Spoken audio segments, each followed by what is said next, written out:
Hey guys, Rolling Empire. I'm back. I'll give you a little television review for WrestleMania 32. From time to time, I see wrestling. I used to be a big fan of wrestling when I was a little kid, during the whole Rock and Stone Cold era, even the Eddie Guerrero era, even the little good part that was of that John Cena era before he just started becoming this cookie cutter type of character that WWE wants him to be for the cereal boxes. I wanted to see this. I have the WWE Network. I saw WrestleMania 31 last year as one of my first pay-per-views when I saw it. When I ordered this, and now I got this one now. Oh my goodness, this pay-per-view was alright. That's really the definition of what it is. Alright. If you have put your expectations lower for these WrestleManias, because let's be honest, WrestleMania hasn't been that good these past few years, and if you're going to go into this with low expectations, you probably liked it. I thoroughly enjoyed some parts. I had fun with it. Yeah, like the matches, they were good, but I don't know, the executions were all bland, and it was too long. I will say it kind of irritated me at points. I'm like, come on, let's end this already. We could cut some stuff out. We don't need this. Like, I like seeing the New Day, but shorten some of those matches, and then the main events, like with Roman Reigns and Triple H, shorten that too. We don't need all this stuff. And there were some awkward bookings. Like, I love seeing The Rock. The Rock was good.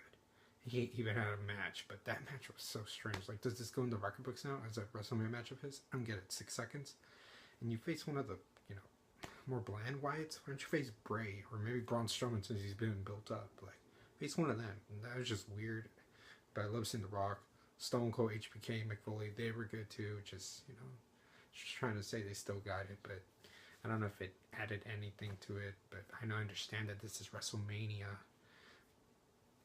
And then, yes, I'm just going to talk some of the matches. Like, Brock Lesnar versus Dean Ambrose, I loved it. Like, it was good. No disqualification match, free fight. It's not going to go out like ECW, but for what WWE does for hardcore matches now, it was alright. I thought it was too fast, though.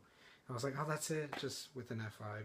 I kind of want to see Dean Ambrose hit that bar where to Brock Lesnar a little bit, since, these two characters are built up as people that are insane, are indestructible, can take anything. But yeah, it was a good no disqualification, no holds barred, whatever they call it. But I wanted more. I wanted more from that match. And then Shane McMahon versus The Undertaker in the Hell in a Cell. I appreciated it.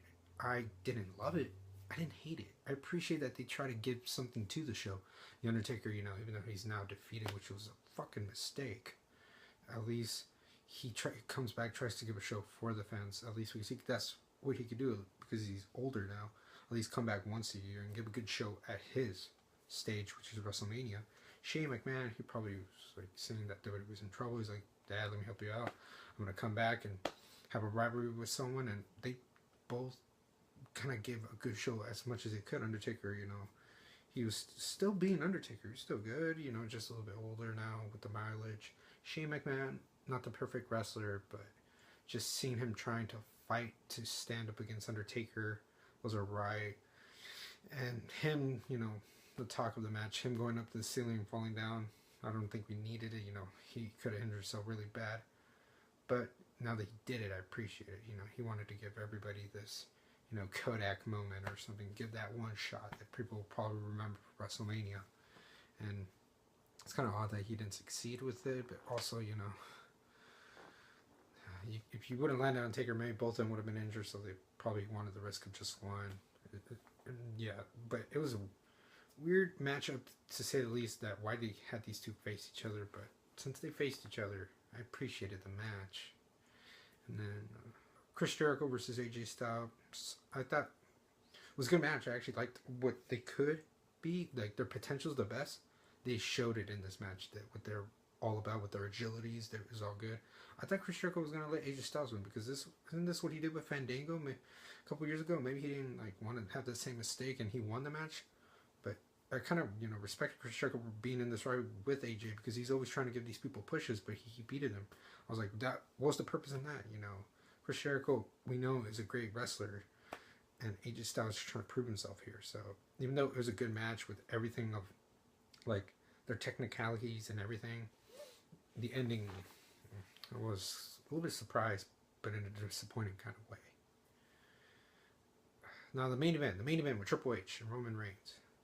They tried to give this spectacular ending, but seeing how we already know the storyline and just seeing how these wrestlers are, kind of came out as just a little bit snooze fest. I just wanted it to end already. It felt like it was going on for 40 minutes. I don't know. This match should have been around 20 minutes, but I feel like it was like over an hour. I don't know. It was just kind of bland or whatever. But they tried to make something amazing from it. Even Roman Reigns spearing McMahon, Stephanie. And we already knew the outcome. He was going to win the title. There was no way he was going to lose again after humiliating him last year against Lesnar and then Seth Rollins winning. So I knew Roman was going to win it. We'll see how it goes now. I know I'm not totally disappointed that he's going to win it. It's just I know this storyline is all obvious now. I want to see how he'll be as a champion, but I know he's going to be a John Cena 2.0 or whatever. I hope they give him more of that, crazy, wild animal kind of, how he was in the Shield kind of title run. He shouldn't be restricted to like any WWE management of ideas for his gimmick or whatever. He should go all out and try to be, the alpha, the one that is, trying to cause havoc or whatever. Be the voice of the voices, like how CM Punk used to put it. But yes, guys, overall, very decent WrestleMania. Nothing special. There were some cool moments, but some of them were unnecessary. Others were just awkwardly booked. It clearly wasn't better than last year's WrestleMania. I had more fun with WrestleMania 31. It was more surprising, with that one. How, you had the start of the Money in the Bank with Daniel Bryan to Seth Rollins cashing in for the WWE World Heavyweight Championship. That WrestleMania felt more like a WrestleMania to talk about 10 years from now. This one, you might remember the next day, but you probably won't care about it a year from then. And overall, my grading for this, I said I'd give it out of 10, so I probably would give it a 7 out of 10, and that's me being generous. Yes. What do you guys think? If you guys still saw WrestleMania and if you guys still see wrestling from time to time, I know that wrestling's fake, but these people still put their bodies on the line to entertain us, so you gotta respect that at least. And let me know, guys, in the comments what you thought of WrestleMania 32. And until 1 billion subscribers, Rolling Empire, laugh, smile, repeat. Family.